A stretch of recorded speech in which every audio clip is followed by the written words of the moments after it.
vocês.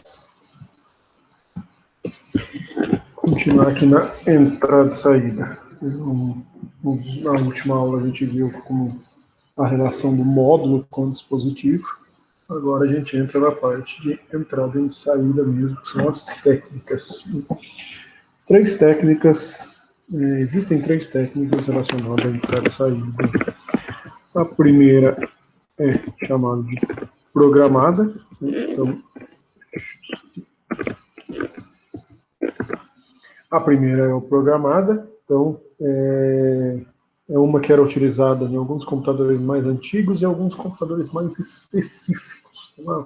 Uma arquitetura específica de um computador que pode usar o programado. Depois tem o controlada por interrupção e o DMA, que são mais recentes. Só pensando aqui no parte do sistema operacional, quando o sistema operacional a gente tem essas duas divisões, né, de espaço do usuário e espaço do núcleo. Na hora que eu estou executando um processo, ele está aqui no espaço do usuário. Eu mando imprimir alguma coisa, as informações que eu quero imprimir vão ser passadas para o espaço do núcleo para não ter problema, né? Para não dar algum problema na memória e eu perder essas informações no espaço do usuário, porque esse espaço do núcleo ele é protegido pelo sistema operacional. Então, isso daí primeiro é passado para o espaço do núcleo. Depois, ele pode ir como se fosse retirando essas informações dessa lista e jogando para a página impressa, né, se for o caso, uma impressora. Na entrada e saída programada, pensando numa representação aqui da arquitetura do computador, eu tenho CPU e memória. Como a gente viu aí na última aula, esses dois são conectados por um barramento, que seria essa linha, e eu tenho um módulo de entrada e saída, seria essa representação. O módulo de entrada e saída pode gerenciar vários dispositivos. Essas 3 círculos aqui para baixo. Qual que é a ideia do entrada e saída programada? Então, eu estou aqui no processador executando e comunicando com a memória RAM lá do outro lado, aqui, executando um processo. O processo manda salvar uma informação no disco, por exemplo. Vamos supor que aqui tem HD. Quando acontece isso daí, a CPU vai passar uma informação para o módulo, indicando que você precisa salvar uma informação no HD. Passou isso daí, passando essa informação da CPU para o módulo, a CPU vai ficar esperando a operação finalizar. Então a CPU passou a informação para o módulo vai repassar aqui para o dispositivo de entrada e saída, que seria no caso aqui o HD, e a CPU fica parada sem fazer nada, por isso que está marcado ali, desperdiça tempo da CPU. A CPU fica parada sem fazer nada e, temporariamente, a CPU precisa ir no módulo, ou seja, acessar o barramento ali que está marcado, acessar o barramento e perguntar se a operação finalizou.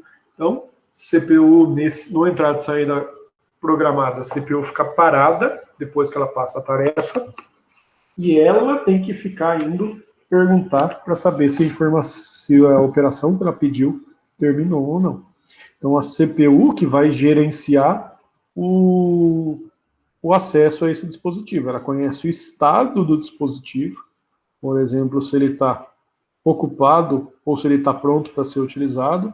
Ela passa para o módulo as solicitações de leitura e escrita e transfere os dados. Então, ela que vai acessar e controlar isso daí. Mas ela precisa ficar perguntando se a operação finalizou ou não. Então, aqui tem uma outra representação das três técnicas do passo a passo que acontece. Né? Essa primeira aqui seria na entrada e saída programada. Então, a CPU emite um comando de leitura, né, para o módulo. O dispositivo de entrada e saída vê como que está o dispositivo, né, se ele está pronto para ser utilizado, continua a operação. Se ele não está pronto, ele tem que esperar o dispositivo ficar disponível. Às vezes você vai imprimir alguma coisa, mas ele já está imprimindo. Né? Ele precisa confirmar essa operação.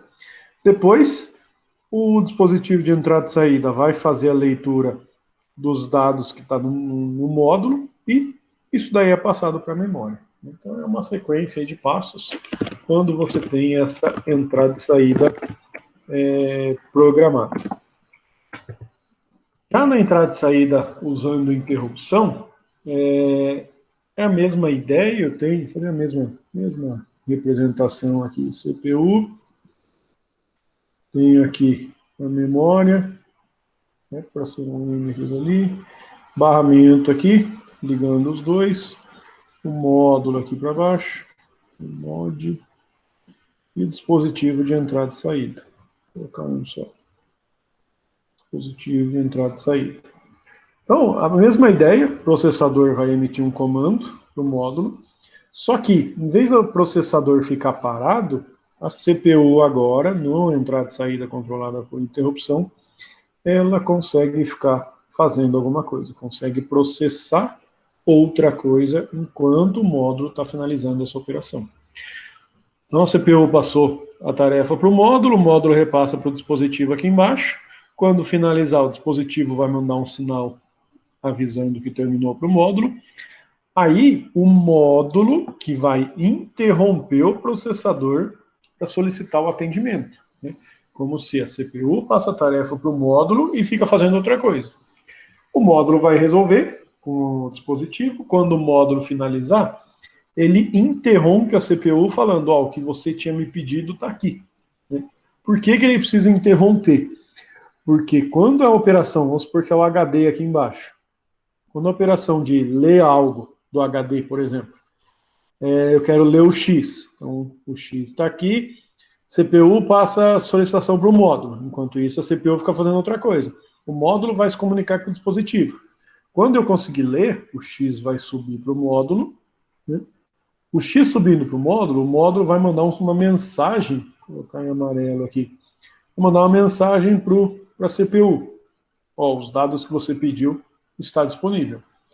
A CPU, nesse momento aqui, ela tem que,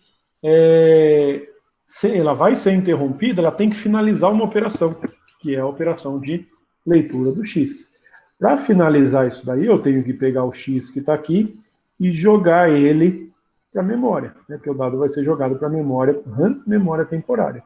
Então, o módulo interrompe o processador para ele finalizar essa última operação, que é jogar o X lá para a memória. Terminou de jogar isso daí para a memória, o processador volta e continua fazendo a tarefa que ele estava fazendo. Mesma representação aqui, agora no segundo, passo a passo. Então a CPU passa uma tarefa para o dispositivo de entrada e saída, enquanto isso ela fica fazendo outra coisa. Quando chega a interrupção, o dispositivo de entrada e saída vai ler as informações da CPU. Se isso daí estiver correto, ele vai passar os dados para o módulo e gravar isso daí na memória. Então, uma sequência de passos.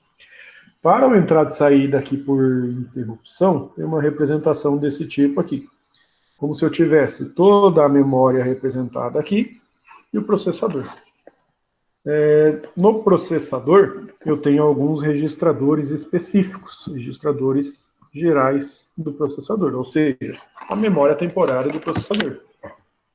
Um desses registradores é o que é chamado de contador de programa. Aqui. Esse contador do programa indica qual é a próxima instrução a ser executada. Então, se lá ali na representação do contador do programa está marcado como N mais 1, quer dizer que a instrução atual que o processador está executando é a N. O N mais 1 aqui no contador do programa indica que a próxima instrução a ser executada é N mais 1. Só que nesse ponto acontece uma interrupção. Quando acontece uma interrupção, é como se eu estava executando esse programa do usuário aqui, eu tenho que pausar e executar esse trecho, que é uma rotina para tratamento de interrupção, para finalizar a operação de entrada e saída que o processador tinha solicitado. Então, é como se você tivesse isso daqui, dá para pensar numa representação aí, como se eu tivesse uma função aqui, um método, F e um outro método G. Eu estava executando esse método, estava na linha N, N mais 1 e aí por diante. Só que na linha N acontece uma chamada para a função F. O que eu preciso fazer? Começar a executar a linha Y aqui. Só que, para depois, quando eu terminar o F, eu retomar aqui na posição N mais 1, todas essas informações que está aqui no processador é salvo numa memória. E é isso daqui. Isso é a pilha de controle da execução das instruções do computador. Salvei isso daí, eu vou executar agora toda a rotina de tratamento de interrupção, desde a linha Y até a linha Y mais L. Terminou, ele vai voltar para onde ele tinha parado, que no caso é pegar todos os dados que estavam salvo aqui e carregar de novo. Né? Carregar essas informações para retomar o processamento. É como se eu pensasse naquele exemplo que eu usei lá, quando estava falando de escalonamento, eu estou fazendo um bolo, no meio da receita o meu filho é picado por uma abelha. Né? Eu tenho que parar, salvar o que eu estava fazendo e tratar da coisa que tem mais prioridade. Aqui é similar, né? Só que eu estou executando um processo, acontece uma interrupção aí não é um processo, é algo da arquitetura do computador, pensando. Eu preciso resolver a interrupção, e tem um código para fazer isso daí. Né? Resolvo isso, depois eu retomo onde eu estava no processamento do usuário aí, no caso. Né? Então, usando entrada e saída por interrupção, você tem essa representação. Só que essas duas técnicas aí, o controlada por interrupção e o programada, usa muito a CPU. Porque no programada, a CPU tem que ficar indo consultar se a operação finalizou, e na interrupção eu tenho que ficar fazendo essa troca entre CPU, entre a execução de um processo e da rotina de tratamento de interrupção. Para isso que entra o DMA. Né? DMA, acesso direto à memória, né? Direct Memory Access. Então, o DMA é um módulo, é um hardware que é adicionado no barramento, e esse hardware que vai tomar o uso aí da CPU para tratar de operações de entrada e saída. Mesma imagem aqui, ó, CPU e memória, só agora eu vou ter lá, pequeno desenho aqui, agora eu vou ter o módulo de um lado aqui, e vou ter aqui também ligado no barramento o DMA, né, que é o hardware que vai lidar com isso daí. Então, um módulo aqui de entrada e saída e um dispositivo para cá. Ou posso ter mais dispositivos aqui. E aí por diante. Então, o que é o DMA? É um hardware adicional, que vai lidar com as transações de entrada e saída quando o processador precisar de alguma coisa. O DMA, no caso, ele é composto lá de linhas, né? No caso, linhas de controle, linhas de dados e linhas de endereço, barramento de controle e barramento de dados. As linhas de dados vão transportar informação. Se eu quero salvar X, ele vai transportar o X. As linhas de endereço, se eu quero acessar a posição 20, o 20 vai ser transportado na linha de endereço. E as linhas de controle, que é utilizado para gerenciar o uso do próprio DMA, vão transportar, por exemplo, solicitações, né, indicando se ele quer fazer uma leitura, quer fazer uma escrita, se aconteceu uma interrupção e aí por diante. Então, essas linhas de controle para gerenciar isso daí. E o DMA, quando a CPU fala para o DMA, lê uma posição da memória nesse dispositivo, começando nessa posição e com essa quantidade de dados, ela passou essa tarefa para o DMA. Desculpa. Passando essa tarefa para o DMA, o processador vai continuar fazendo outra tarefa. Né? Quando o DMA finalizar, né, o DMA vai pausar a CPU durante uma unidade de tempo para fazer a transferência dos dados. É o que é chamado de roubo de ciclo. que o DMA assume o barramento do sistema durante uma unidade para fazer essa transferência do dispositivo para a memória. Então, no DMA, eu não preciso trocar o contexto, que é lá aquela representação de estar executando o processo do usuário, pausar, salvar tudo na memória e voltar depois onde eu retomei. Nesse caso, eu só preciso pausar a CPU, como se fosse deixar ela sem fazer nada, durante uma unidade de tempo para acessar os dados da memória. Aí, algumas configurações do DMA são possíveis, né? Nessa primeira representação, eu tenho um único barramento e o DMA separado. Então, processador, DMA, dispositivos de entrada e saída, no caso o módulo e os dispositivos estariam aqui para baixo. Né? Nesse exemplo, o que eu tenho aqui? Processador, vou colocar números nas setas aqui. Ó. Processador passa uma tarefa para o DMA, como se fosse seta 1. Depois, o processador pode ficar fazendo outra coisa. Né? 2. Ao mesmo tempo que o processador está fazendo outra coisa, o DMA vai passar essa tarefa para o dispositivo. Vamos supor que é aquele lá do outro lado. DMA aqui passa a tarefa para o dispositivo.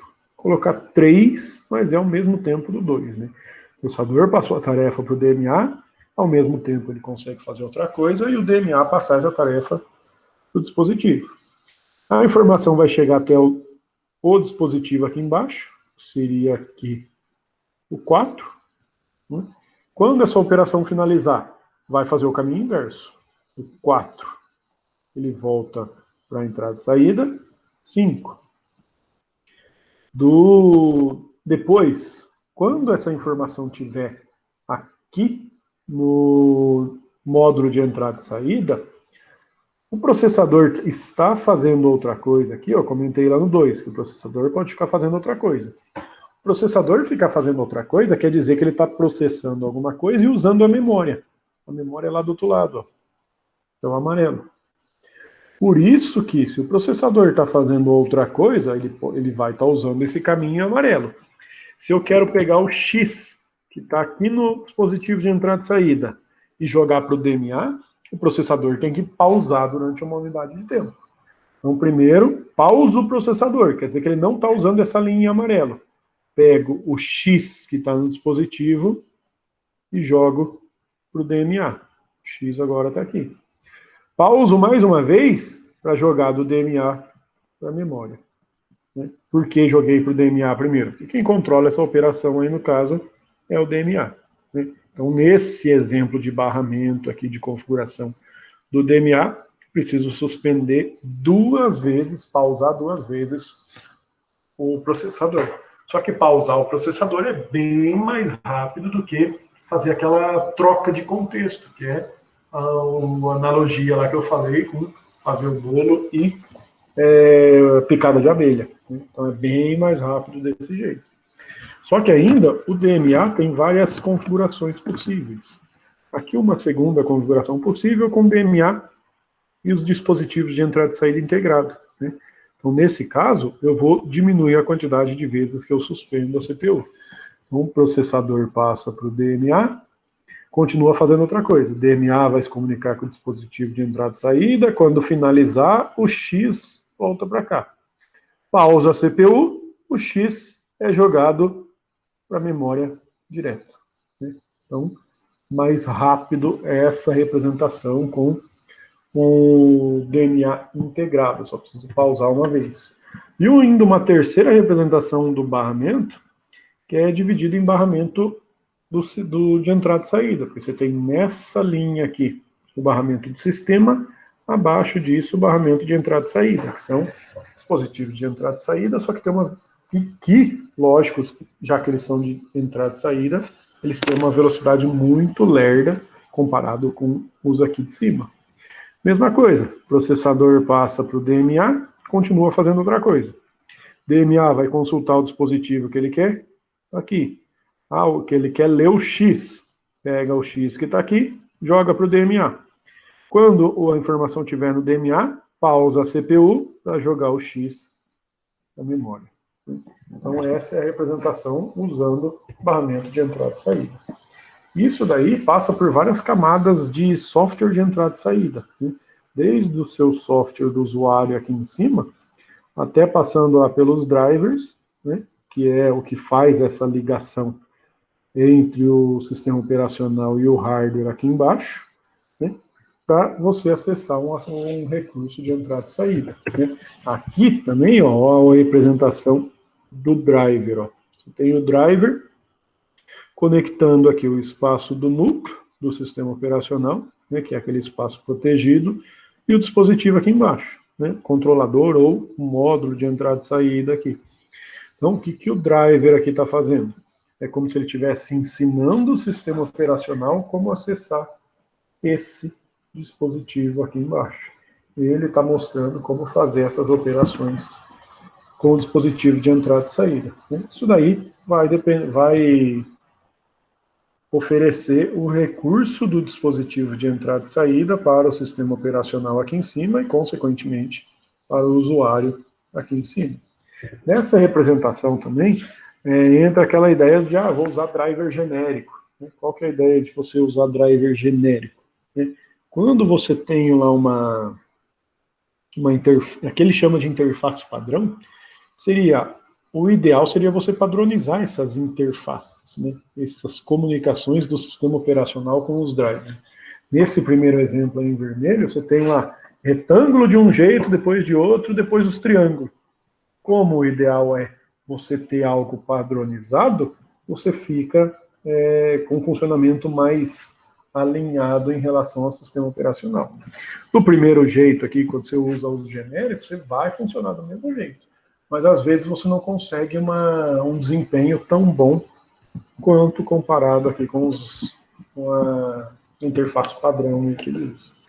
E no dispositivo, nos dispositivos de entrada e saída, você também tem o buffer, né? Que é uma informação que você pode armazenar tanto no espaço do usuário ou no espaço do núcleo, né? Com o modem ali embaixo representando um dispositivo de entrada e saída. Isso daí, em alguns momentos, em alguns dispositivos também, você pode ter as informações de forma duplicada aqui no espaço do núcleo. Por quê? Porque você pode agilizar essa informação para acessar esse dispositivo de entrada e saída. E tinha falado ali do software de entrada e saída que passa por vários níveis, né? Desde o processo do usuário aqui, a informação faz esse caminho até chegar no hardware. Chegou no hardware, ele vai fazer a operação, depois vai retornar, né? Passando por todos esses caminhos aí. Vamos ver como que está aqui. 36, tá certo. Achei que ia gastar mais tempo para isso, mas tá bom. Ainda, no capítulo aqui de entrada e saída, a gente começa a falar de disco, né, de HD. Uma representação aqui, ó, de um disquete bem antigo aí, e um HD também bem antigo. Né? E algumas características desse daí. Esse é um disquete, ó, falei que é um disquete antigo, ó, cabia 360K, 18 GB no HD. E o tempo de busca, as velocidades, acabo não tirando esse slide aqui, por mais que é coisa antiga, mas para ver como que é organizada essas informações nesses dois dispositivos diferentes. A organização do disco, você teria essa representação aqui. Essa representação é uma que acho que lá no começo das aulas, lá do capítulo 1, eu até desenhei algumas coisas parecidas com isso daí. Não sei se alguém lembra disso, né? Que é o disco, o formato do disco, o layout do disco, ele é dividido em setores, trilhas e cilindros. Então, toda a volta, vou colocar em amarelo aqui, toda essa volta aqui, essa mais externa, tudo isso daqui é um setor. Toda essa volta em amarelo é uma trilha. Essa trilha é dividida em setores. Então, tem o setor 1, 2, 3, 4, até o N aqui. Na trilha mais interna aqui, que seria essa segunda, também tem a mesma quantidade de setores. 1, 2, 3, até o N. Se eu tivesse uma outra trilha aqui, também teria a mesma quantidade de setores. Setor é o que é chamado de menor unidade endereçável de um disco. Então, se eu tenho aqui, por exemplo, armazenado nesse setor ABC, eu não consigo falar para o disco para ler só o A. Quando fala menor unidade endereçável, se você quer ler uma informação no disco, você pega o setor inteiro. Então, o disco iria passar a informação para mim ABC. Se o usuário quer ler só o A do programa dele, aí põe a aplicação que vai ler só o A dessa informação. Deixa eu ver se tem uma coisa. Então, ABC, quando eu quero ler isso daí, menor unidade endereçável. O tamanho desse setor, quase que padrão, 512, era para ser uns 5 isso daqui. 512K, o tamanho desse setor. E esses setores, esse daqui, ó, por exemplo, que olhando pelo tamanho da imagem, ele é menor em área do que esse outro que é da parte mais externa, mas eles conseguem armazenar a mesma quantidade de informação. Vamos supor, os dois têm tamanho 512. Então, se eu armazenei 3 bolinhas lá com tamanho 512, aqui eu também consigo armazenar 3 bolinhas. O que vai mudar? Aqui, nesse mais externo, é como se vai sobrar um espaço a mais aí, espaço físico a mais, por causa da organização do disco aí, nessa arquitetura aí do layout, né? E além dos setores e trilhas, eu tenho o cilindro, né? Que o disco, você tem esses pratos, né? São empilhados como se fosse um em cima do outro. E se eu pego todas as trilhas à mesma distância do centro, nessa imagem eu tenho a segunda trilha, né? Partindo da mais externa para a mais interna. Se eu pego todas as trilhas na mesma distância do centro de todas as superfícies, de todos os pratos, eu formo um cilindro, que seria essa representação em cinza. Então, em relação à organização dos dados, você tem trilhas, setores e cilindros, né? Então, o setor é a menor unidade endereçável. Algumas...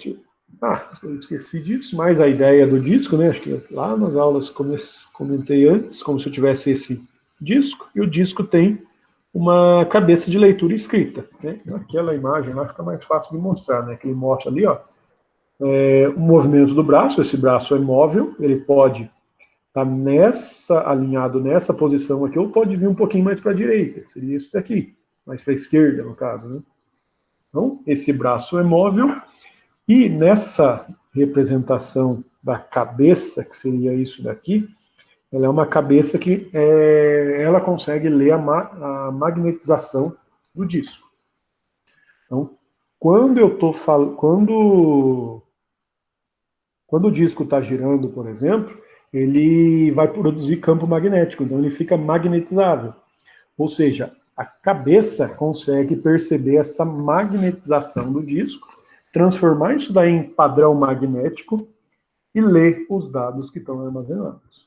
Então essa cabeça, ela é como eu representava isso aí lá nas aulas, se alguém lembra, eu colocava uma representação de um círculo aí como se fosse a ponta do meu dedo aqui, né? Então se o meu dedo está, né, a ponta do meu dedo está onde está pintado aqui, quer dizer que os dados que estão aí embaixo eu vou conseguir ler. Só que eu consigo esticar o meu dedo e colocar ele um pouquinho mais para o centro para ler essa informação. Então eu consigo trabalhar com o disco em cima dessa magnetização que eu tenho aí. Algumas características do disco, né? Movimento da cabeça. Então essa representação aqui, antigamente ela era fixa, hoje em dia você tem essa cabeça móvel. Portabilidade do disco. Disco removível ou não removível. Em um disco não removível, você vai ter um módulo de entrada e saída ligado no HD. Se é um disco HD externo, você vai ter também um módulo de entrada e saída, só que ele vai estar ligado lá no controlador das portas USB, por exemplo, e depois você vai ligar o seu HD aqui embaixo. Então isso faz com que a velocidade dependa da velocidade do USB. Quantidade de faces, uma ou duplas faces, mesma coisa a quantidade de pratos, né? Aqui você tem vários pratos disponíveis no seu HD. E o terceiro ali, o último ali, né? O movimento mecanismo da cabeça.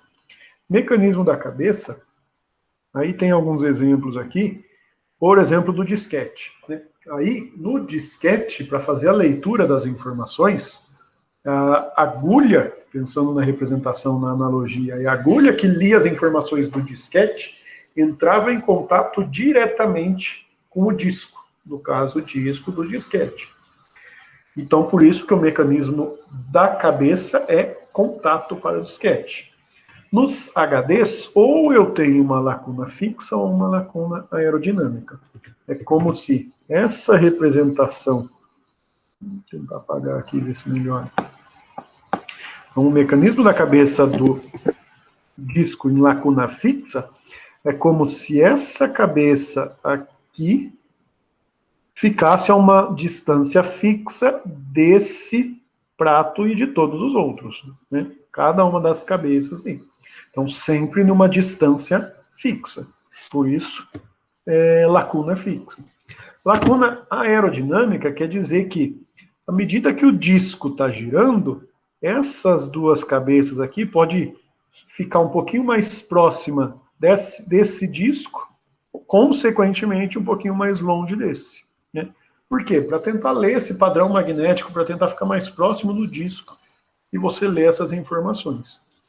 Isso faz com que a lacuna aerodinâmica faz com que às vezes você tenha mais problema no disco, porque a agulha pode encostar no disco. Se ela encostar no disco, dependendo da força que acontecer isso daí, você perde um setor, perde um bloco de armazenamento. Trilha, setor e cilindro, foi. Né? Umas características aí só para mostrar como que é o funcionamento do HD. E, por fim, ainda tem bastante coisa de RAID aqui, vai acabando de tempo. Né? O professor ainda tá na sequência, né? Hoje a gente finaliza o HD, o RAID aqui é em relação ao HD, depois entra mídias óticas, CD, DVD, Blu-ray, fita, e por último que está o SSD. Né? A gente vai ver isso ainda lá. SSD é um pouquinho diferente do HD aí no caso. Né? Então, RAID, não sei se alguém já viu isso daí, RAID é uma técnica para quando a gente precisa fazer backup. Né? Se eu tenho lá uma empresa e tenho cadastro de cliente, quero tentar organizar isso aí num backup para não perder essas informações, eu posso trabalhar em cima de um RAID. O RAID ele é dividido em níveis, né? Então a gente tem desde o RAID 0 até o RAID 6. Esses os mais comuns. Tem algumas outras variações do RAID, né? Mas aqui vamos apresentar o mais genérico. E algumas características do RAID são características de todos os níveis, né? Por isso aqui que ele fala características gerais. Então, a primeira característica geral aqui de todos os níveis do RAID é que os discos são vistos como uma unidade lógica só pelo sistema operacional. É como se o sistema operacional, se você tiver 4 discos, seria esses 4 representações aqui, o sistema operacional não vai enxergar eles de forma individual. É como se ele enxergasse um HDzão aqui, ó, desse jeito aqui. Né? Então ele está enxergando um HD só para gerenciar esses 4 de forma que ele consiga ter uma organização aí para manter um backup, para manter alguma ideia de organização dos discos. Então, vistos como uma unidade lógica só. Dados distribuídos, né? Aqui é o que é chamado de intercalação dos dados. É como se quero salvar uma informação, vou dividir isso daí entre os discos. Vamos supor que eu quero salvar a informação ABCD, vou colocar o A no primeiro, o B no segundo, C, D, volta, E, F, G e H. E aí, por diante. Isso é intercalar os dados, ou seja, fazendo um striping. E a capacidade redundante, última característica dos tipos de RAID, fala que quando eu tiver problema em um disco, A capacidade redundante deixa eu recuperar essa informação de algum jeito, né, caso dê problema no disco. Aí, cada RAID tem algumas características específicas, né? Primeiro RAID 0 aqui, ó, dados espalhados, né? Cuidado com essa palavra, porque no RAID 0 tem espalhado e no RAID 1 tem espalhado e espelhado, né? Então aqui, dados espalhados. Aí, aqui tem uma representação das imagens, aí, que às vezes acaba ficando mais fácil de entender.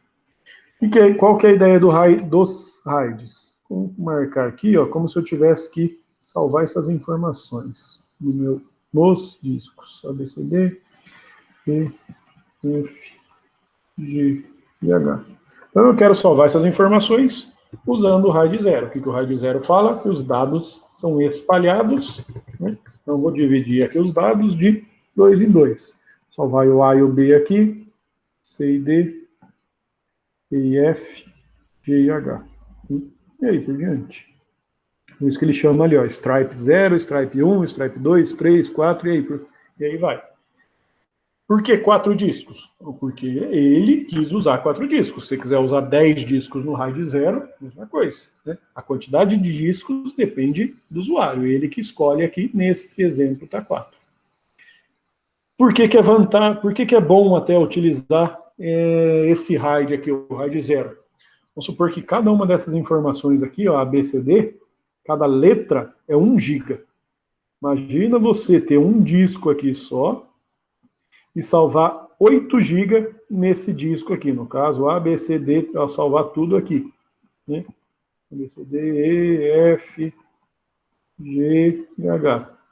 Salvar 8 GB pensando em um disco, é melhor você salvar 2 em 4 discos diferentes. Por quê? Salvando em discos diferentes, você consegue fazer a leitura desses dados em paralelo, né? Os discos conseguem buscar ao mesmo tempo. Então, ler uma informação de 2 GB de um disco, ao mesmo tempo você está lendo de outro, do terceiro e do quarto nesse evento, né?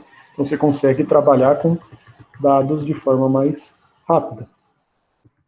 RAID 1, que é o segundo, aí entra o espelho, né? Então, os dados são espalhados e os discos são espelhados.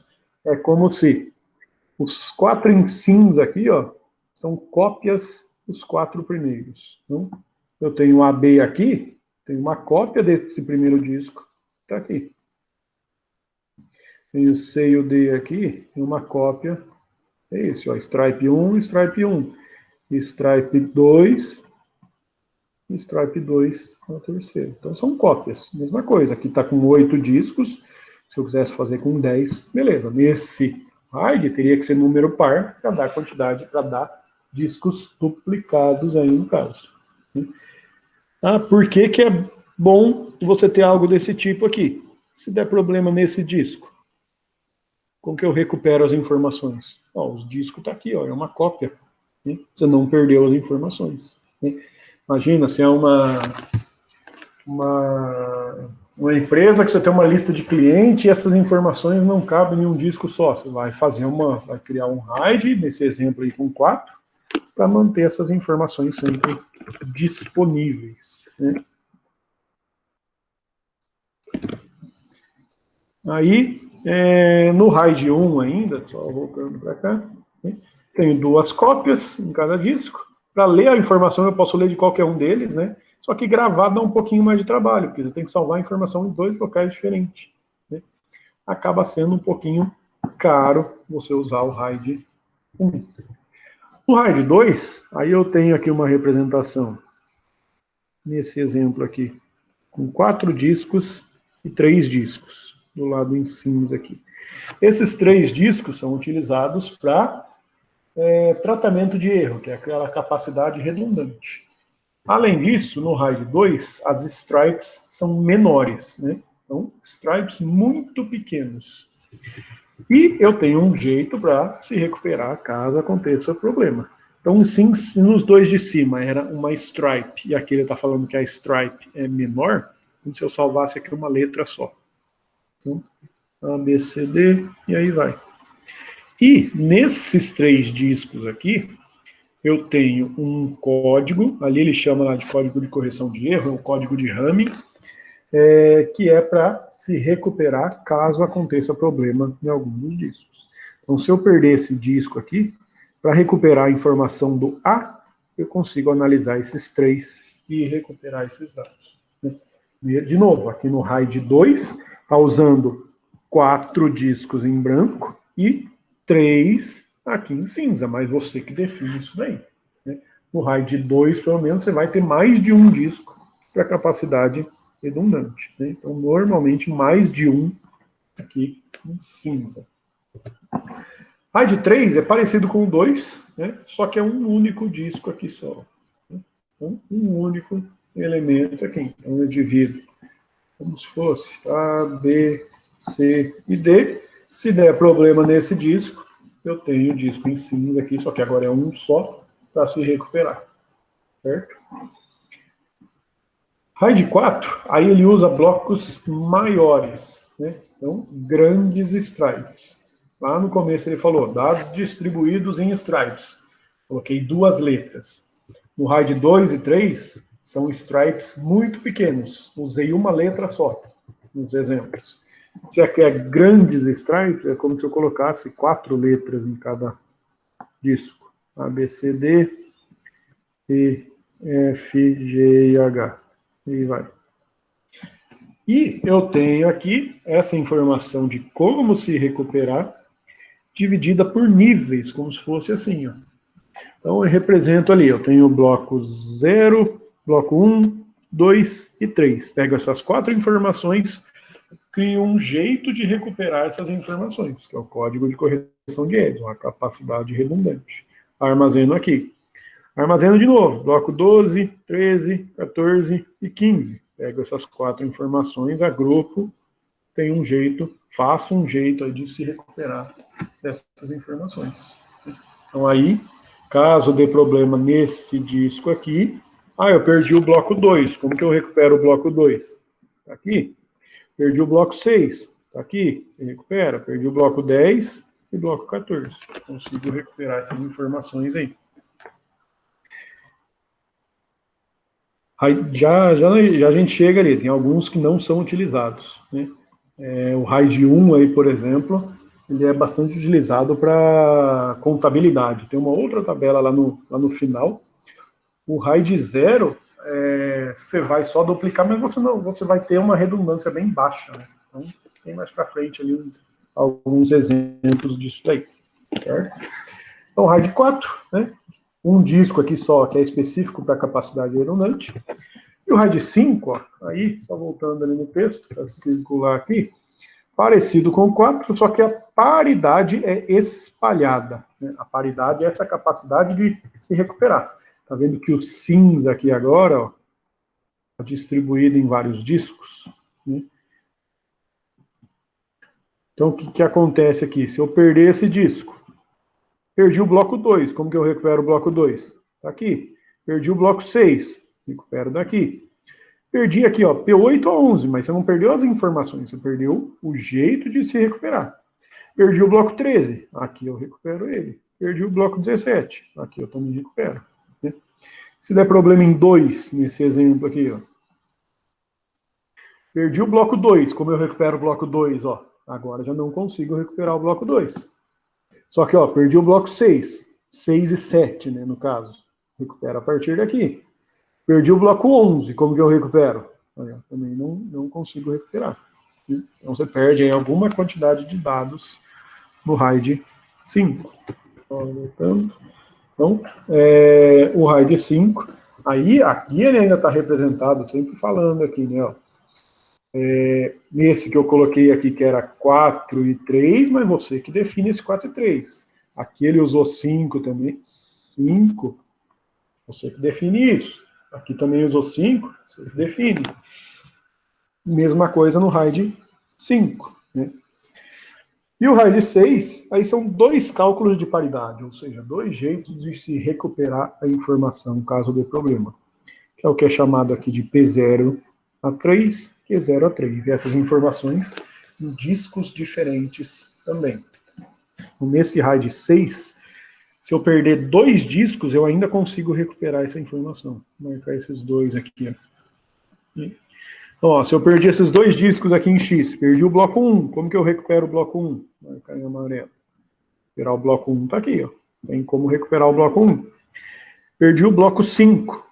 Consigo aqui, ó. Perdi o bloco 9 e 10. Aqui e aqui eu recupero. Perdi o bloco 14. Aqui eu recupero. Né? Agora, se der problema em 3 discos, aí você perdeu a informação. Né? Mas você ter problema com os 3 discos ao mesmo tempo é bem mais raro, né? Por isso que o RAID acaba sendo utilizado para manter esses backups. Né? Aqui, ó, é uma tabela também diferenciando esses discos, falando lá da quantidade de discos, né? O RAID 1, por exemplo, tem que ser quantidade par, porque você tem cópias. No 2, o N mais M, que é aquele exemplo do 4 mais 4 com 3, né? Ele tinha 7 discos. Então, o N é a quantidade de discos de armazenamento real que você quer. O M é a quantidade de discos para redundância. Aí os outros aqui, o 3, 4 e 5, sempre um a mais, né, para ter essa capacidade redundante. E o 6, 2 a mais. Né? Então depende do que você vai utilizar.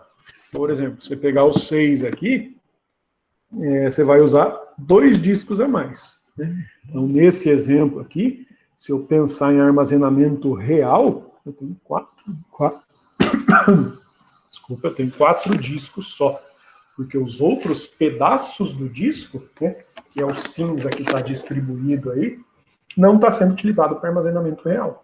Então, vamos supor que você tem 6 discos de 1 tera. Na verdade, você tem de armazenamento real só 4 discos, né, nesse RAID 6. Além disso, ele fala também aqui da disponibilidade, essa coluna aqui. Ou seja, disponibilidade, você quer que os dados estejam disponíveis sempre. Né? RAID 6 é o mais alto. Ou seja, se você não quer perder essas informações de jeito nenhum, usa um RAID 6 aí para deixar esses discos lá. Em relação a quando você tem grandes leituras, né? Vamos supor que você vai fazer o RAID, vai usar o RAID para... Você vai montar um servidor de filmes aí na sua casa. Sei lá, você tem uns 10 computadores na sua casa, você baixa, tem um monte de filme baixado, por exemplo, e vai fazer uma semana aí de assistir um monte de filme, chamar todos os parentes aí para ir na casa assistir filme. Então você vai ter grandes transferências de dados de entrada e saída. Para essas grandes, quando você tem grandes transferências de entrada e saída, o 2 e o 3 são os melhores. Quando você tem poucas transferências de entrada e saída, poucas solicitações, aí depende do que você precisa no seu RAID. Ainda tem uma outra tabela aqui que entra lá nas vantagens e desvantagens, e principal aqui a aplicação de cada um deles. Né? Por exemplo, RAID 0, edição de imagem, edição de vídeo, é bastante utilizado isso daí. Vamos voltar lá e analisar o porquê. Né? Lembra que eu comentei aqui, ó? Vamos supor que o ABCD é 1 GB cada, né? Que é um vídeo que você está editando.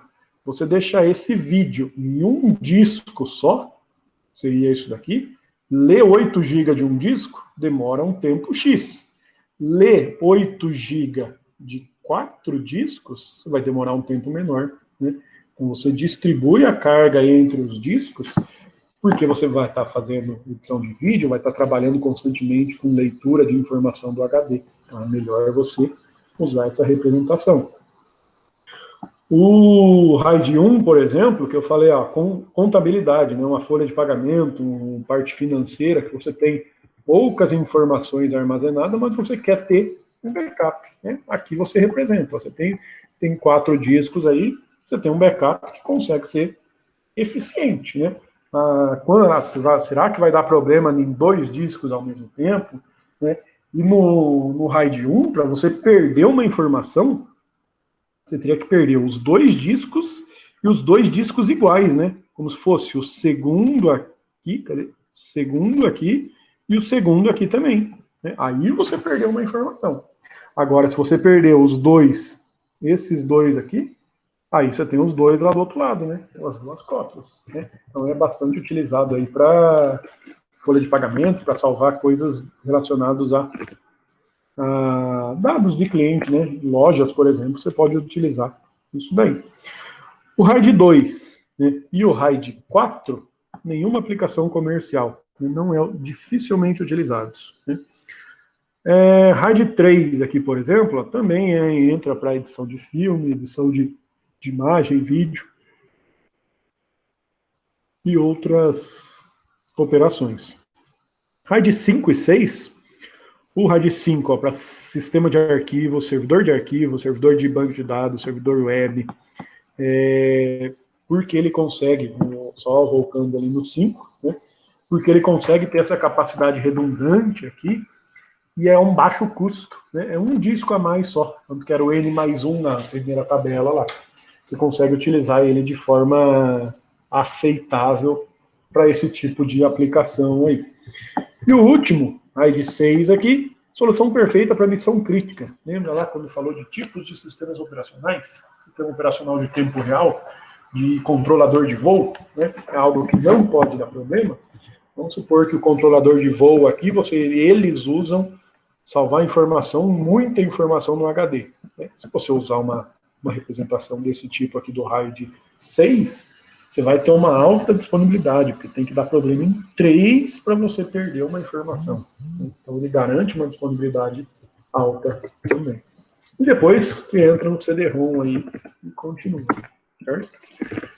Uma outra questão aí, ó, então, ó, depende do uso, né? Ele falou aí mais comum, mas depende do que você precisa, né? Se eu quero só ter um backup aí, só para garantir segurança, você pode usar o RAID 1, né? Só para garantir isso daí. Só que daí depende, você vai ter problema quando você precisar ficar salvando essas informações. Né? Então, cada RAID atende uma característica específica. Não tinha colocado aqui a tarefa de hoje ainda. Né? Vou voltar aqui, editar. Mas, explicar o RAID. Ó. Explicar o RAID, só que usando o RA. Né? Então, você vai pegar aí, até mostrar aqui no Excel.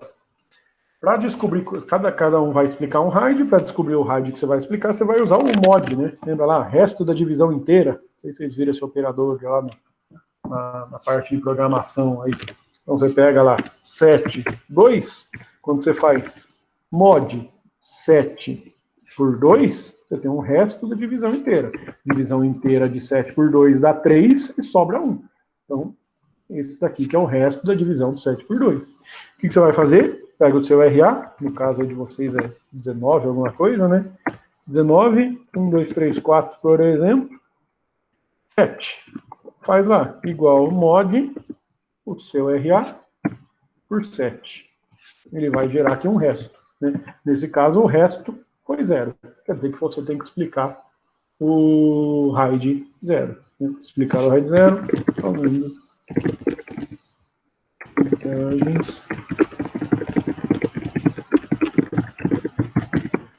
vantagem e desvantagem da aplicação. Né? Então, explicar como que ele funciona, como que ele salva as informações, falar das vantagens e desvantagens e aplicação desse tipo de RAID. Né? Então, por isso que está ali explicar o RAID X. Né? O X é de acordo com o resto da divisão inteira.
Voltei.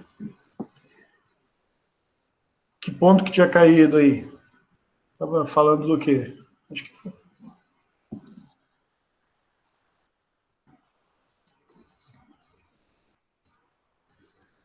Ó, terminando de explicar. Então é fazer essa continha. Você só precisa fazer a conta aqui do mod, né, do resto da divisão, né, pegar o seu RA, resto da divisão do seu RA por 7, isso vai gerar um número, né, esse número vai ser de 0 até 6. Gerou esse número, você explica, fala lá, explicar como funciona esse RAID, vantagem, desvantagem e aplicação desse nível de RAID aí, certo?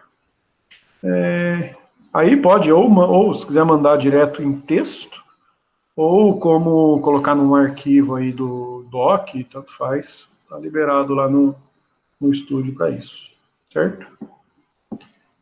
É isso, né? Acho que tinha caído aí, mas é bem. Só precisa fazer essa continha aí para descobrir qual que é o RAID que você vai explicar. Bem de boa. Beleza? Amanhã a gente continua, então, vendo aí entrada e saída, certo? Mais alguma dúvida aí?